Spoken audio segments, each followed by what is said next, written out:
My fiancé texted me minutes before the ceremony. I can't do this anymore. I'm leaving you high and dry. I turned to the celebrant and said, small adjustment to plans. And then I married her best friend, the one who had been silently in love with me for months. 72 hours later, my ex was hysterically begging me for a second chance. 5 minutes before I was due to walk down the aisle, my phone buzzed. A text from Amber.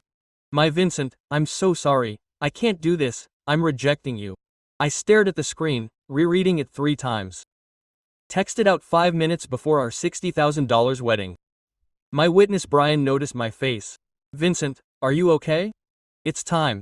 I showed him my phone. His jaw dropped. Something in me froze. I went straight to the bride's room. I found Amber's maid of honor fixing her makeup. Where's Amber? She asked in alarm. She stormed off. She just texted me.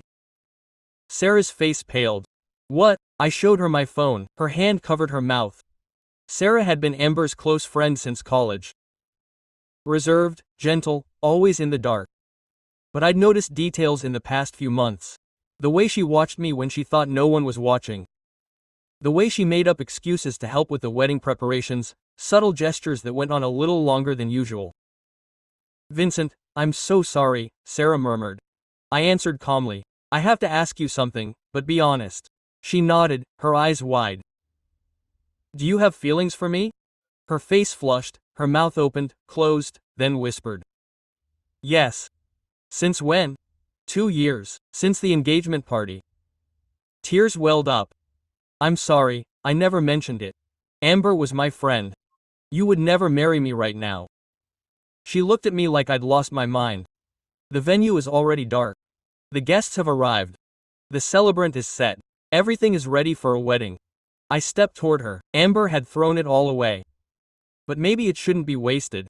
Vincent, you're in shock. You're not thinking. Sure, she was thinking clearly for the first time in months. Amber wanted to escape and she did, but I won't let her humiliate me in front of 150 people. And you, I touched her hand. You've been more of an ally these past 6 months than she has been in the entire relationship. Sarah's breathing hitched. Are you serious? Absolutely. Marry me, Sarah, today. She met my eyes now, then slowly nodded. Okay, let's go together. The celebrant looked taken aback when I explained, but Sarah's parents in the 3rd row caught on right away. Her mother burst into tears of joy. I took the microphone. Welcome, everyone. There had been a change. Amber had decided not to go through with this wedding. She texted me 5 minutes ago saying, I quote, I reject you. There were gasps, murmurs of horror. Nevertheless, I continued. Someone else had stepped up to take her place. Someone who had been involved in the entire organization and showed up when others hadn't. Sarah, Amber's maid of honor. Now my wife. The place erupted. Amber's family began to scream. Her mother screamed, this is crazy. Amber's mother continued to scream from her seat, but I couldn't hear her anymore. Sarah was next to me, shaking slightly as the celebrant watched us, waiting for confirmation. Are you sure? He asked quietly. Absolutely. I answered, taking Sarah's hand. The ceremony began. I heard whispers, a few bewildered applause, and many phones clicking away. I didn't care. In that moment, it was just Sarah and me. When the celebrant said, "May I kiss the bride?" I looked at Sarah. Her brown eyes were brimming with tears, but also with resolve. I kissed her softly, and the room erupted into a chaotic mix of applause and protests. Amber's mother ran toward us. This is an insult. My daughter will come back and right this wrong. Your daughter texted me 5 minutes before the wedding. I said, easy, if you want to talk about insults, let's start there. I turned to Sarah, ignoring the shouting behind us. Let's go to the reception. We walked together to the adjoining room where the banquet awaited. Sarah's family followed us, some crying with excitement, others in obvious shock. My mother caught up with me. Vincent said, "What did you just do?" "The right thing, Mom. Trust me." During the banquet, Sarah barely ate a bite. I saw her playing with her fork, clearly anxious. "Are you okay?" I asked. "I don't know if this is real," she whispered. "An hour ago I was the maid of honor. Now I'm your wife. It's real and I know it was impulsive, but I don't regret it, Vincent. There's something you should know, Sarah said, lowering her voice. About Amber. What about her? Sarah pulled out her phone and showed me a WhatsApp chat. It was between her and Amber from 3 weeks ago. Amber, I can't take this anymore. Mateo asked me to go with him. Sarah, Mateo, your college ex. Are you marrying Vincent in 3 weeks? Amber, I know, but I never truly loved Vincent.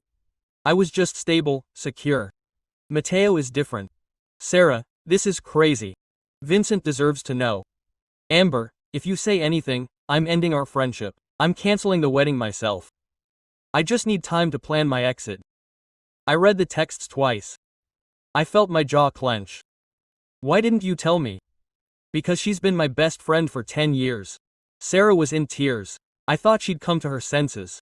Every day I waited for her to tell me she'd changed her mind, but today when I saw your message I knew she planned it to humiliate you in the worst way possible. Who is Mateo? Her college ex, a failed musician who lives off the family fortune. Amber always said he was her great love, but that it wasn't practical to marry him. Practical, I repeated, feeling Billy rising. So I was the practical option. Vincent, I'm so sorry. I should have told you from the beginning. I looked at her. Sarah had kept the secret out of loyalty to their friendship, but in the end she chose to be with me. Thank you for telling me now. I said, is there more I should know? Sarah hesitated. There are more chats, many more. Amber planned this for months. Show me all of them. I need to see everything tonight. Brian, my witness, approached our table with 2 glasses of champagne, a toast to the most unpredictable bride and groom of the year. He smiled, but his face was serious. Vincent, sure of what you did, more sure than ever. Good, because Amber's family is making a scene outside. Her father is threatening to sue for who knows what. Let her sue whatever she wants, I replied. I have Amber's text message leaving me. She canceled the wedding, not me. The reception continued awkwardly. Some guests left early, uncomfortable. Others were caught up in the drama. Sarah's family was in shock but supportive of their daughter. Sarah's mother came over as she cut the cake. Sarah, honey, are you sure about this? Yes, Mom, Sarah replied firmly. I'm sure. Vincent, a good man, her mother continued. I always knew that. But this is so sudden.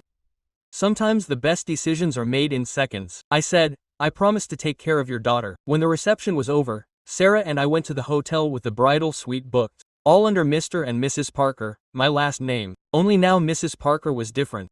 In the suite, Sarah kicked off her heels and sank into the couch. I can't believe we did that, she said. Me neither. I pulled out my phone. I had 47 unread messages. Most of them from strange numbers. One stood out. Unknown number. Vincent, please. I made a horrible mistake. Call me. It's Amber. Sarah saw my face. It's her. I showed her the text. It's already started, Sarah said bitterly. Let me guess. This Mateo guy wasn't what I expected. Show me the rest of the chats you have from her.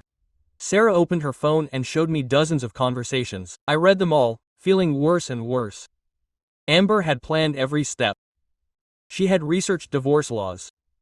She had calculated how much she would get from me after 2 years of marriage. There was one key message. Amber. 2 years with Vincent and then divorce. With that I will finance my life with Mateo without depending on his family. It is the perfect plan. Sarah, this is wrong. Amber, very wrong. Amber, don't be such a hypocrite. That's life. Vincent has a fortune, but he is tedious. Mateo rouses passion, although he lacks resources. I use the first to get closer to the second. I left the phone on the table. For 3 years I designed a future with her. I gave her everything I had and for her it was just an exchange.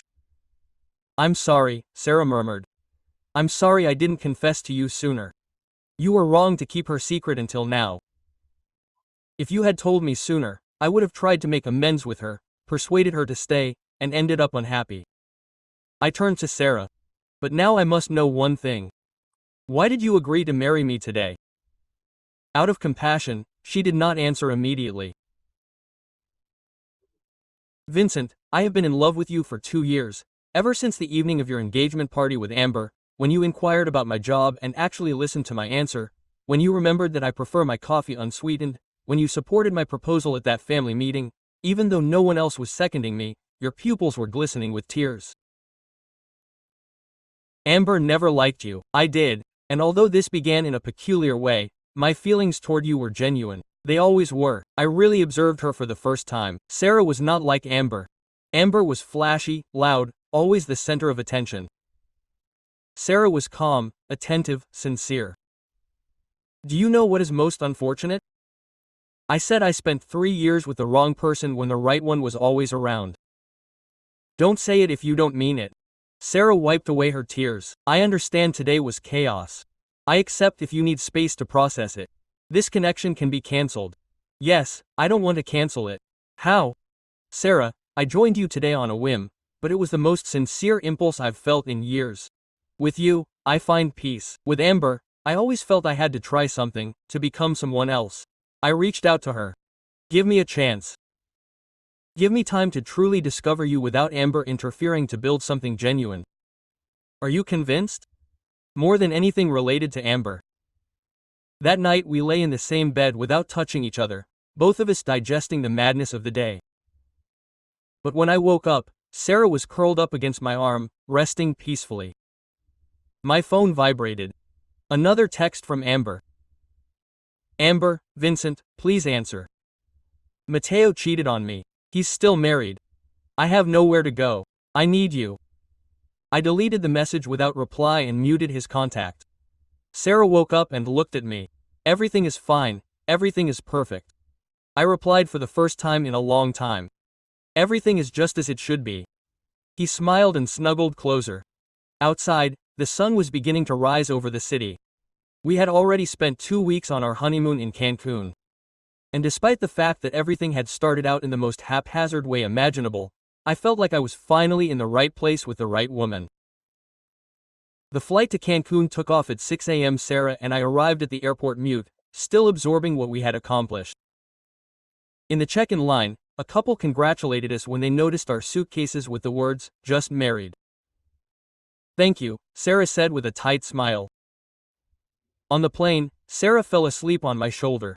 I took the opportunity to check my phone. Amber had sent 23 messages that night. Amber, Vincent, please, I need to explain. Amber, Mateo betrayed me. He claimed to be divorced, but he's still together. Amber, I made the worst mistake of my life. Give me a chance to clarify. Amber, did you really marry Sarah? My Sarah. Amber, this is crazy. She manipulated you. You don't know her like I do. Amber, please answer. I love you. I blocked her number and turned off the phone. When we arrived at the resort, the receptionist presented us with champagne. Mr. and Mrs. Parker, welcome. Your bridal suite is ready. The suite was identical to what Amber had selected. Double bed with ocean views, its own jacuzzi, rose petals scattered about. Sarah walked around the room, feeling the objects carefully, as if afraid of ruining something. Amber, she picked all of this, she said quietly. I just help with the reservations. So, let's tweak the details, I replied. Let's do it our way. I called the front desk and asked to remove the rose petals. Sarah smiled for the first time since arriving. That first night, we had dinner at the hotel restaurant. Sarah wore a simple blue suit that made her seem completely different from Amber. More authentic, more herself. What are you thinking about? She asked. That I had never really noticed you. You were always after Amber, coordinating matters, solving setbacks, but I never saw you. It was simpler that way. If no one noticed me, I didn't have to justify why I was hanging around you. It was hard watching me plan my wedding with her. Sarah took a sip of wine before answering. It was excruciating. Every dress fitting, every dessert tasting, every choice of flower arrangements. Amber would ask for my opinion and I would offer the best possible suggestion, knowing that I was helping her join you. Why persist? Because I believed I was helping her join you. That made you happy and I longed for your happiness, even if it wasn't by my side. I leaned forward. Do you know when was the last time Amber asked me how I really felt? Not just how your day was going, but really probed me. Sarah shook her head. Never, in 3 years did she inquire about my desires, my fears, my deepest concerns. It was all superficial. But in just 3 weeks you've asked more questions about me than she has in 3 years. Sarah lowered her eyes. It's because I genuinely care about you. I extended my hand across the table. She grabbed it. Give me 6 months, I said. 6 months to discover each other without rushing, without making any predictions. And if after those 6 months we feel that this isn't working out, we can part ways amicably. And if it does, then we can forge something real. The next day we went to the beach. Sarah had never been to Cancun before. I watched her run toward the sea like an excited toddler, so different from the calculating Amber I knew. Vincent Ben, she shouted from the waves. I ran to her and we spent the afternoon like any other couple, no drama, no cheating, just two individuals exploring each other. That evening, as we strolled along the sand, Sarah stopped. I need to confess something else about Amber. What's going on? She skimmed funds from your joint account 3 months ago. $000. I stopped. What did she use it for? To pay off Mateo's debts. I saw the transfer receipt on her phone once. I asked her and she said you knew, but she never convinced me. I pulled out my phone and checked my bank accounts. Sure enough, there was a transfer of $20,000 to an unknown account dated 3 months ago. I was going to ask her about this, I said, but every time I brought up the subject of finances, Amber got irritated and claimed I didn't trust her. There's more, Sarah continued. She also used your credit card to give Mateo a watch, clothes. She paid the rent for his apartment 2 times. I felt my jaw clench. How much did you know, exactly? Too much. And I hate myself for not telling you sooner, but Amber intimidated me. She said that if I told you anything, it would ruin my image, that she would tell everyone that I was jealous and trying to tear you apart. Sarah, you have every right to be mad at me. I should have been bolder too. I grabbed her by the shoulders. I'm not mad at you. I'm furious with her and with myself for being so blind. Are you going to act? I haven't decided what yet, but I need all the evidence you have. That night Sarah showed me screenshots of conversations, images of receipts, everything she had secretly filed away for months. Amber hadn't just exploited me emotionally, she had stolen from me. Why did you keep all this? I asked. Because I sensed that one day you would need to face reality. I didn't know when or how, but I knew this moment would come. I looked at Sarah. This woman had really looked out for me even without reason. Thank you, I said simply. Why? For protecting me when no one else would. The rest of the week in Cancun was different. Sarah and I talked about everything. Our families, our jobs, our dreams. I discovered that she wanted to open her own art gallery, that she loved to cook, but Amber always made fun of her cooking, that she had dreamed of traveling to Japan since she was little. Why have you never been? I asked. Amber always preferred Europe. She said Asia was boring, and since we always traveled together. Well, we'll go to Japan, I said when I got back. Sarah looked at me in astonishment. Are you serious? Absolutely. The last night in Cancun, we were on the balcony watching the sunset. Sarah rested her head on my shoulder. Vincent, do you regret marrying you? All this madness. I took her hand. I don't regret it for a second. And you? Me neither. I know we started off weird, but I've never felt as authentic as I do now. So, let's make a pact.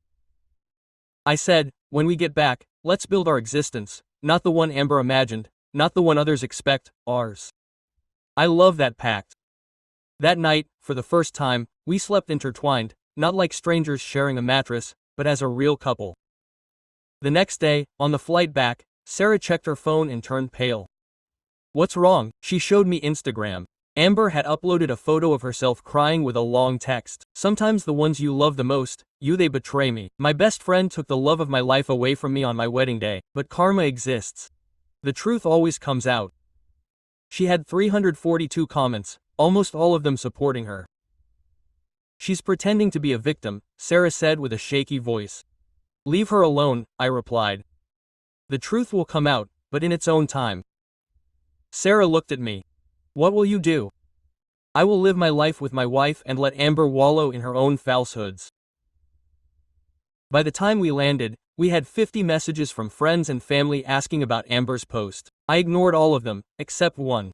A message from my lawyer. Lawyer Vincent, we need to talk urgently about Amber.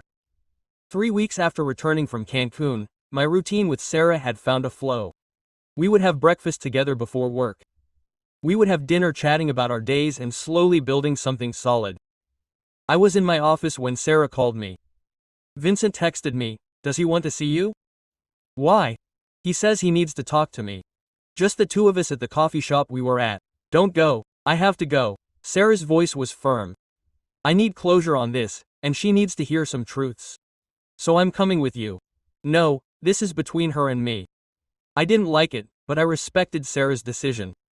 "Call me if you need anything, I'll do it."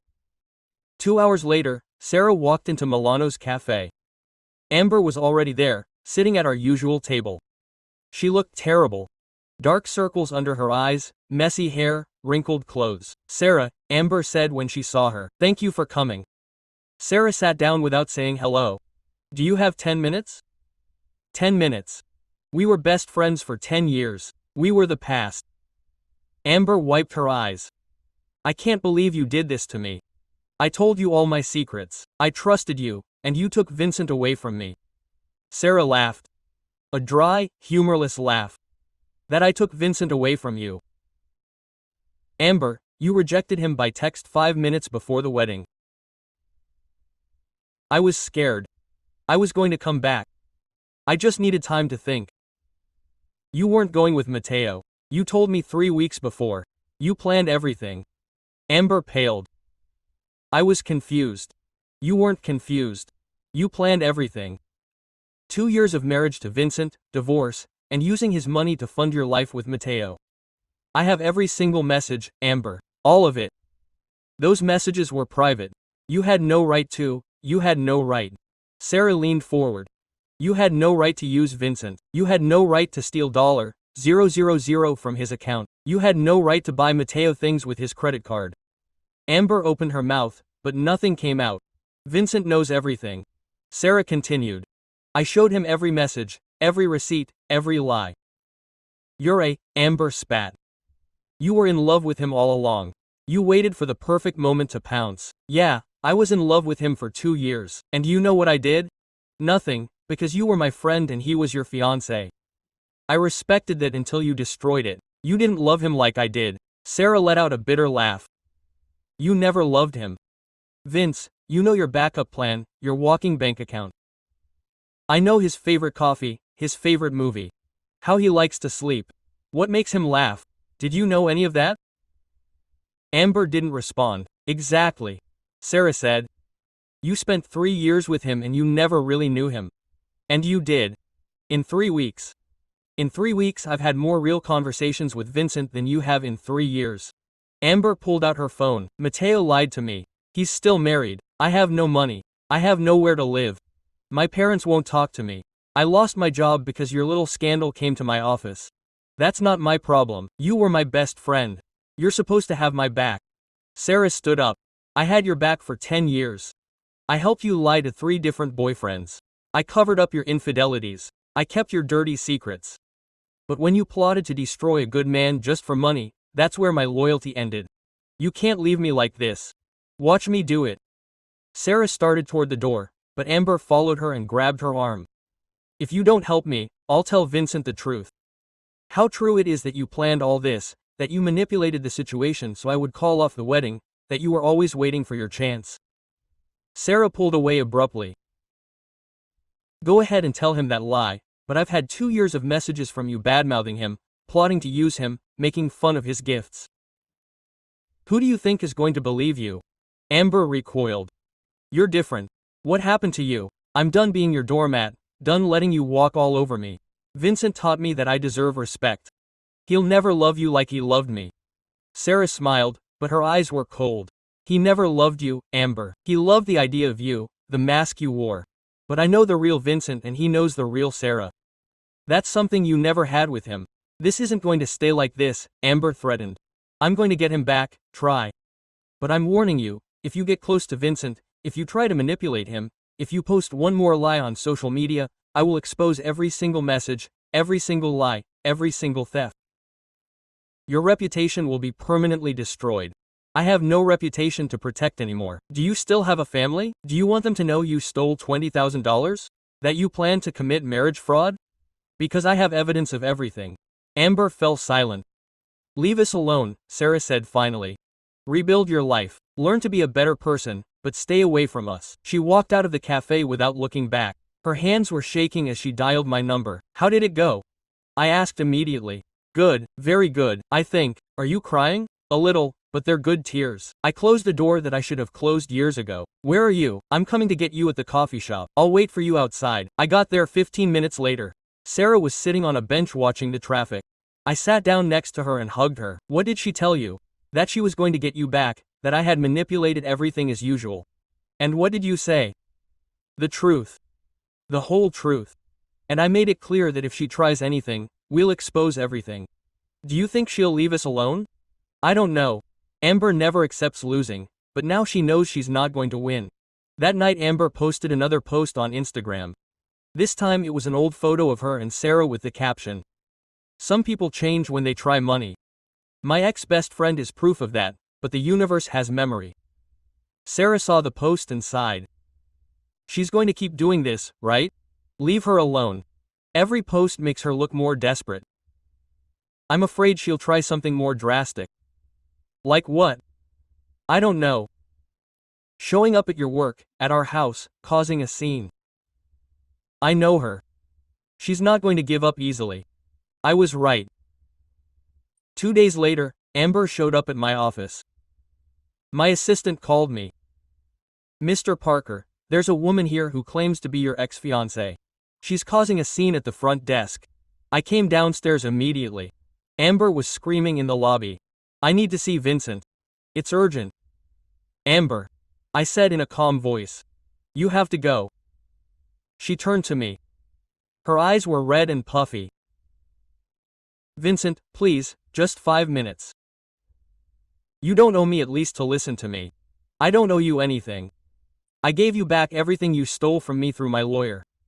We have nothing more to talk about. You're going to choose her over me, Sarah. About what we had. What we had was a lie. What I have with Sarah is real." I called security. 2 guards approached. "This woman needs to be out of the building and I need her added to the no-show list." "Vincent, don't do this," Amber pleaded as the guards escorted her out. "I still love you. You don't know what love is, Amber." I watched her leave the building. Several of my coworkers were watching the scene. I felt humiliated, but relieved. I called Sarah immediately. Amber showed up at my work. "What, are you okay?" "Yes, security." "She got her out, but I think we need to take legal action." "Like what?" "A restraining order." That night I contacted my lawyer again. I explained the whole situation, the harassment, the veiled threats, the unwanted appearances. "We can file for a restraining order," he said. "But we need to document every interaction." "We have everything documented." Sarah and I spent that night organizing evidence. Screenshots, emails, security footage from my office, everything.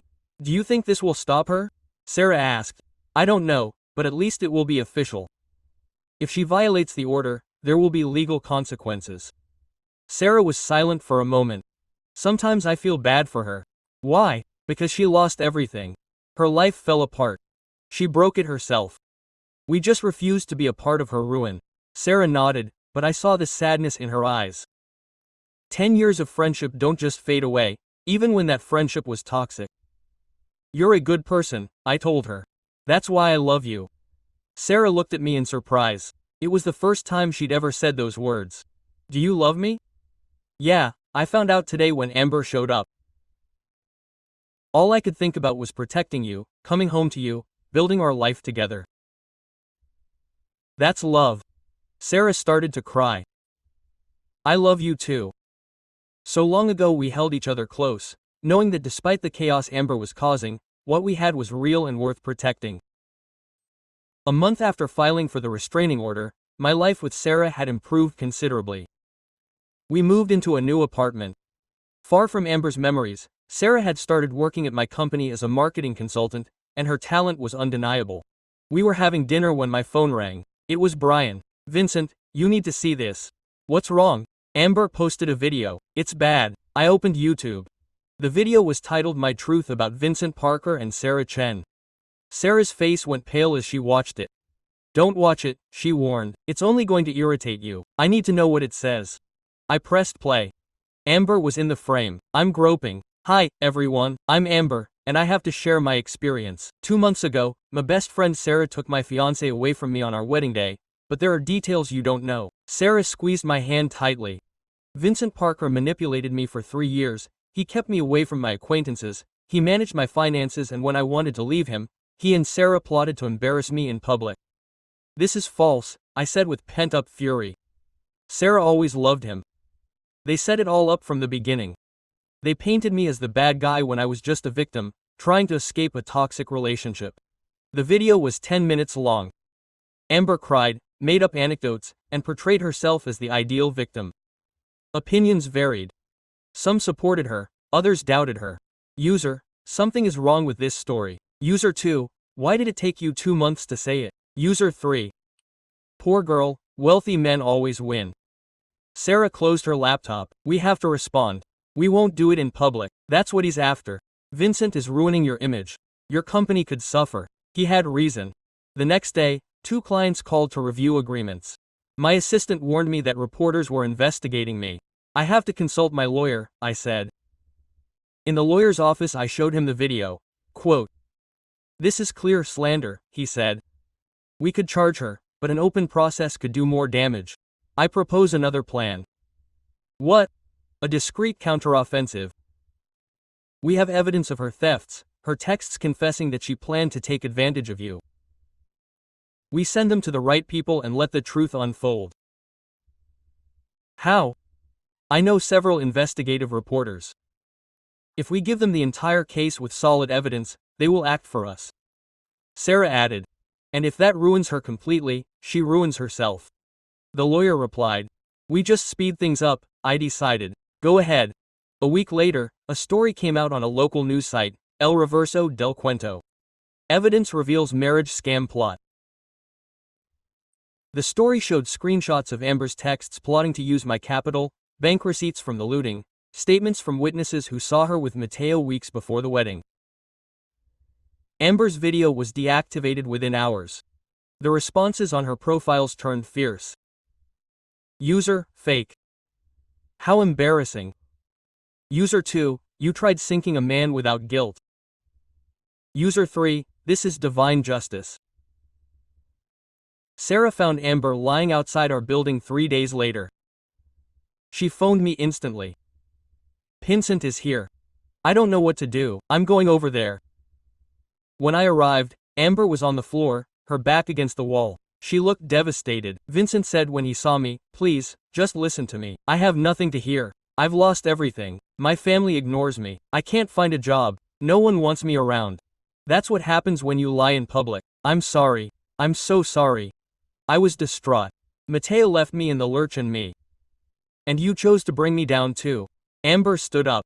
I just wanted you to feel my humiliation, my suffering. The difference is that you caused your own harm. I just rejected your falsehoods. Can you give me funds? Just to restart. I'll give you back. Sarah stepped forward. We won't give you anything, Amber. You must leave. Sarah, please. We were friends. We were. But that friendship ended when you chose to hurt me. On purpose. I called the authorities. Amber was frantic when I arrived. They have a restraining order against me. I will be arrested if you don't leave now. Quote, said an agent. This is your final warning. I watched her shuffle away, completely broken. Do you think she'll come back? Sarah asked that night. I don't know, but if she does, she'll face legal action. Sarah curled up against me on the couch. Sometimes I wonder if we did the right thing. What do you mean? Exposing her like that. Ruining her existence. We didn't ruin her existence, Sarah. She did it all by herself. We just refused to make her pray. 2 weeks later, an email arrived from Amber's mother. Mr. Parker, I'm writing to apologize for my daughter's actions. Since the report, we've finally seen the truth. Amber has always been astute, but I didn't imagine she would go this far. She's in therapy now. She doesn't excuse what she did, but I wanted her to know that her family is trying to make her better. I wish you and Sarah happiness. You deserve peace of mind. Sincerely, Patricia Morrison. I showed Sarah the email. At least her mother understands. You will respond. No, that episode is sealed. Sarah me hugged. I love you. Thank you for choosing me. I chose you at the wedding and I would do it 1,000 times over. At work, things progressed. Clients who left came back after seeing proof of my innocence. Sarah got a promotion after launching a great campaign. One night, while celebrating her promotion, Sarah said something unexpected to me. I'm pregnant. I was speechless for a second. What? 3 weeks. I checked today. I felt a rush of emotions, joy, fear, excitement. Are you happy? Sarah asked anxiously. I'm more than happy. I'm speechless. We hugged each other, crying tears of joy. We're going to be parents, Sarah murmured. We're going to be a real family. The next day, we uploaded a photo together on Instagram. We didn't mention the pregnancy, just us, smiling with our feet up. Forging our future together. The responses were mostly positive. 3 days later, Amber commented on the photo from a new account. I hope they're happy with their deceptions. Sarah deleted the comment and blocked the account. It won't happen, right? I said. In the end, yes, when she admits she lost. And if she never admits it, Sarah placed my hand on her belly in a plane. Then we will live our lives. She can stay in the past. We move forward. She was right. We couldn't control Amber, but we could control our reaction. That night, while Sarah slept, I received a text from a strange, unknown number. It's Mateo. I have to tell you about Amber. It's serious. I hesitated, but answered. What are you looking for, Mateo? Amber is up to something. I don't know what, but she mentioned your name repeatedly. Be careful. Why are you warning me, Mateo? Because she's already caused enough harm. And why did she explode at me like she did at you? I didn't answer. I deleted the chat and muted the number. If Amber was up to something, we would deal with it when we got there. For now, I had an adored wife and a baby on the way. That was the essential thing. 6 months after the pregnancy was discovered, Sarah was glowing. Her belly was growing every day and seeing her like this filled me with unimaginable joy. We were at the doctor's appointment when they told us. It's a girl, the doctor indicated, pointing to the ultrasound screen. Sarah squeezed my hand, crying with joy. A girl, Vincent repeated. We're having a girl. What are we going to name her? I asked back. Emma. I've always loved that name. Emma Parker. I love it. That night we announced on social media an image of the ultrasound with the text Emma will arrive in 3 months. The responses were instant. Congratulations from friends, relatives, colleagues. Everything was ideal until I saw an opinion from an account without an image. Anonymous user, poor babies born of deception. I deleted it immediately, but Sarah saw it. It's her, she said in an exhausted voice. Always her. Don't let her touch you. It's hard to avoid it. Every key moment of our lives, she's there trying to ruin it. She was right. Amber had commented on our moving announcement, on the travel images, on every relevant post, always from different profiles, always toxic. 2 weeks later I got a call from Brian. Vincent is in the hospital. What? He tried to take his life. Pills. Her mother called me, thinking she wanted to know. I felt a weight on my chest. She's fine. Physically, yes. They found her in time, but she remains under psychiatric surveillance. I told Sarah when I got home. Oh my God, she exclaimed, slumping heavily into the armchair. This isn't our responsibility, I stated firmly. We shouldn't take the blame for her choices. But Vincent tried to commit suicide, and if it was because of us, it was because of her. Because of her refusal to accept the repercussions of her actions, Sarah began to suffer. Quote, I can't help but feel terrible. I know she's caused this terrible harm, but she was my friend. I've known her for a decade. I've held her as she shed tears. Pregnancy has made her more vulnerable, and this new development doesn't help matters. The next day, Amber's mother called me. Mr. Parker, I know you're not required to be here, but Amber is asking to speak with you. I can't do that, please. The specialist says she needs to close this stage. Just 5 minutes. Please have an official restraining order against her. The medical center is considered a neutral zone. That rule doesn't apply here. I looked at Sarah, who was listening to the conversation. Go, she said. But I'll go with you, Sarah. I won't let you go unaccompanied. I also have to witness it myself. We arrived at the hospital that afternoon. Amber was in a single room connected to multiple devices. She looked small, weak, nothing like the confident lady I knew. Quote, Vincent, she said when she saw me. Her tone was almost inaudible. Quote, you came, you have 5 minutes, she warned Sarah behind my back. You also brought your protector. I am his wife, Sarah corrected. And the mother of his daughter. Something in Amber's expression broke. A girl. You always wanted a girl. Amber, why did you call us? I asked. To apologize seriously, not like on previous occasions. She stood up with effort. I have been in treatment these months. After the incident with the report, my family forced me and the psychologist forced me to face truths that I avoided. Like what? Like that I always acted in a horrible way. I exploited people, changed circumstances, ruined relationships, and when finally facing the consequences, I sought to victimize myself instead of admitting my guilt. Sarah remained silent, listening. The day I tried, Amber stopped. It was not because of you. It was when I contemplated my existence and did not identify the person I became. I lacked true friendships. My family barely tolerated me. I could not find a job and, worst of all, I was in trouble. It was all because of me. What do you want us to say? I asked. Nothing, just to let them know that I'm sorry. I really am, Sarah. I'm sorry for using you as an emotional support for years. I'm sorry for neglecting your emotions. I'm sorry for every cruel act one inflicted on you. Sarah had tears in her eyes, but she didn't say a word. Vincent, I'm sorry for treating you like a money grubber. You were a decent man and I treated you like garbage. You didn't deserve any of what I caused you. Why now? I asked. Why after all this time? Because I was about to die, and in those moments before I was found, all I could think about was all the people I'd hurt, how I'd wasted my life being evil. She wiped away her tears. I don't expect you to forgive me, I don't deserve it. I just needed you to know that I finally understand. What I did was wrong and you deserve happiness. Sarah took a step forward. Are you truly sorry, or is it someone else? A trick? I'm sorry, I assure you, and I won't bother you anymore. After I leave here, I'll move to another city. Start over, far from you, far from everything. Quote. Okay, Sarah said simply. We were silent for a tense moment. Your daughter will be lucky, Amber commented. In the end, she'll have parents who truly love each other. Something I never had, something I never knew how to appreciate when I first observed it. We must go, I said. Take care, Amber.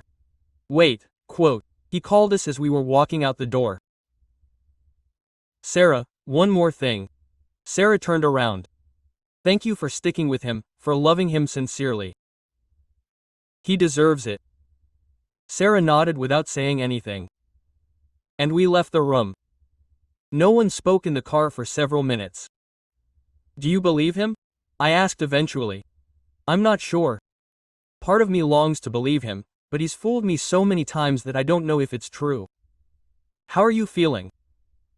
Relieved, embarrassed, disoriented. All at once. I took her hand. Do you need to talk about this? No, I just want to go home and remember why this was all worth it. 3 weeks later I got an email from Amber's mother, Mr. Parker. Amber has returned from the hospital and moved to Seattle. She's started in-depth therapy and is looking for a job. She won't be contacting you again. Thank you for visiting. I don't know what was said, but something changed in her after that meeting. For the first time in years, I see my daughter working to get better. I wish you all the best. All the best, Patricia Morrison. I showed Sarah the email. She was gone, she said with obvious relief. She really is gone. How liberated do you feel? For the first time since this all began, I feel like we can finally exist without watching each other's backs. A month later, Sarah went into labor. It was a long, arduous, 15-hour labor. But when I heard Emma cry for the first time, all the suffering and conflict of the past few months melted away. She's perfect, Sarah murmured, cradling our daughter like her mother, I replied, kissing her forehead. Emma had Sarah's eyes and my nose. She was tiny, flawless, and entirely ours. Brian visited us in the hospital. She's beautiful, he said, looking at Emma through the nursery glass. She looks just like you, Vincent. Thank you for always being there, brother. You've endured so much this year. You deserve this joy. That night, as Sarah and Emma rested, I checked my phone. There was a text from an anonymous number. Anonymous. Congratulations, for her baby. I hope Emma has the life I destroyed. Oh, it was Amber, her final message. I deleted it without replying. I had nothing more to say to her. That episode of my life was over. I looked at Sarah asleep with Emma in her arms. This was my family. This was my life now, and it was perfect. The next day we shared the first image of Emma on social media. The support was immense. Hundreds of messages of congratulations, wishes, affection. There weren't any hostile comments. Amber had kept her promise. It's over, Sarah said, checking the messages.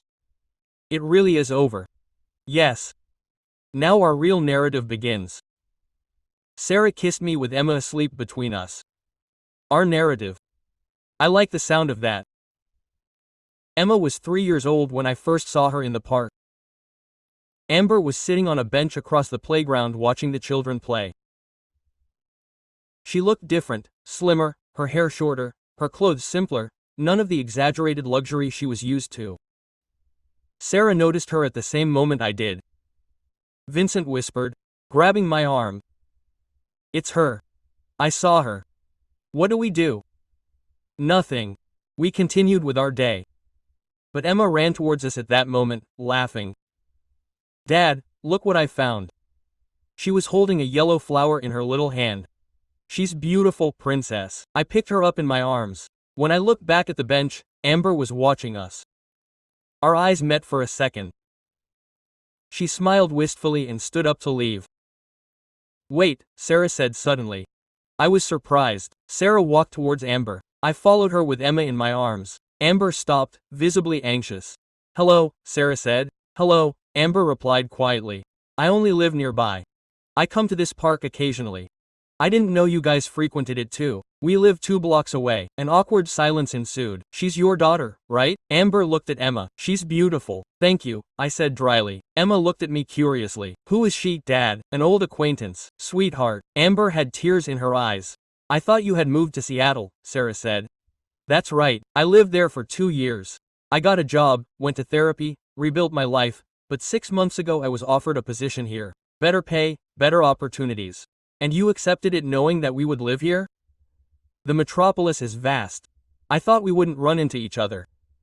Sarah nodded slowly. How have you been? Better, much better than I was 3 years ago. I have a permanent job in accounting. I live alone in a modest apartment. It's not fancy, but it's decent. I'm glad to hear it. Amber looked at Emma again. May I ask your name, Emma? I answered cautiously. Emma is a beautiful name. Emma, without fear as only children can, asked.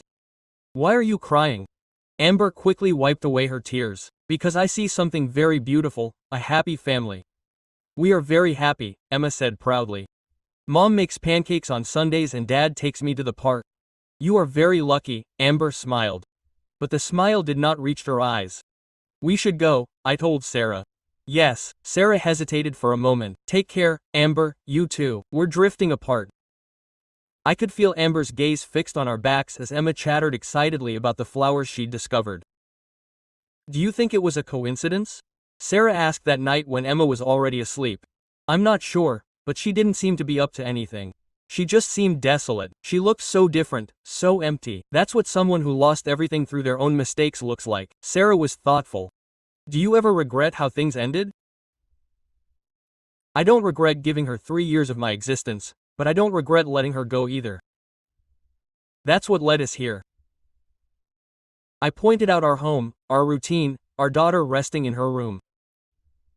This makes up for every moment of the torment we endured. Sarah leaned in close to me. You're absolutely right.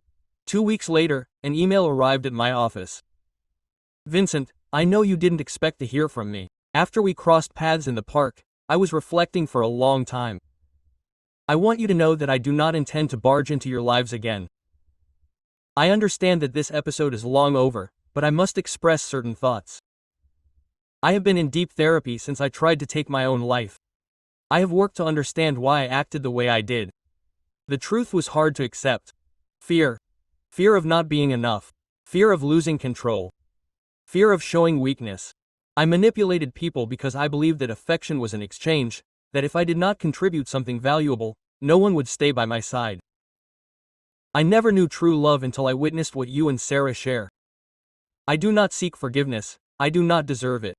I just wanted you to know that watching your family in the park revealed to me precisely what I wasted.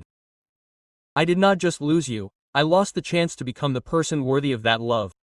Sarah is superior to me in every way. Emma is lucky to have you as her parents. I will not contact you again. This is my final goodbye. I wish you the better. Amber, I showed Sarah the email. It's unfortunate, she commented after reading it. This is all just tragic. You feel compassion for her in some ways, but mostly I feel gratitude. Gratitude that her selfishness gave me the chance to have you, to enjoy this existence. If she had been different, you would never have noticed me. She was right. In a perverse way, we owed our happiness to Amber's betrayal. Will you answer her? Sarah asked. I don't think silence is the optimal response. Sarah nodded. I agree. 6 months later, Sarah and I renewed our commitments. This time, in a small, intimate ceremony, with only close relatives and genuine friends, none of the 150 guests from the initial one, only the people who really counted. Emma was our little flower girl, walking down the aisle, scattering petals with all the gravity a 3-year-old can muster. When it was time to say our vows, I fixed my gaze on Sarah. 3 years ago, we were united in the midst of a chaos. I was hurt, you were terrified, and neither of us knew if we had made the right choice. Sarah smiled with tears in her eyes. Today, 3 years later, I can safely say that it was the best choice of my life. Sarah, you showed me true love, tolerance, empathy, sincerity. You gave me a family, a home, a reason to improve each day. I love you more today than I did on our wedding day, and I will love you more tomorrow than I do today. Sarah wiped away her tears before answering. Vincent, for 2 years I loved you in secret, believing that I would never get my moment. When you proposed to me that day, I thought you were crazy, but I also thought it was my only chance to reveal who I really was. These 3 years have been the most wonderful of my life. We built something solid, something honest, something worth defending. You are my confidant, my ally, the father of my daughter, and I promise to love you, honor you, and choose you every day for the rest of my days. We kissed as the guests gathered. They were clapping. Emma ran over to us and wrapped her arms around our legs. My parents, she exclaimed elatedly. I picked her up, along with Sarah, the 3 of us in a hug. At that moment, my phone vibrated. A final message from Amber. Amber, I saw the pictures on Facebook, you look happy. That's all I wanted to say. Goodbye, Vincent. I didn't answer, just turned off the phone and focused on my family. That night, at the celebratory dinner, Brian proposed a toast to Vincent and Sarah, who showed us that sometimes unexpected endings are the most promising beginnings. Everyone raised their glasses. Sarah watched me from across the table with Emma asleep in her arms. I love you, she said without a voice. I love you more, I replied. 3 years earlier, on the most turbulent day of my life, I made an impulsive decision that changed everything. I married the right woman after being rejected by the wrong one. Amber showed me what I rejected. Sarah showed me what I needed, and now, looking at my wife and daughter, I knew with absolute conviction that every second of the mess had been worth it because it had led me exactly where I belonged, with the family I always deserved. Yeah,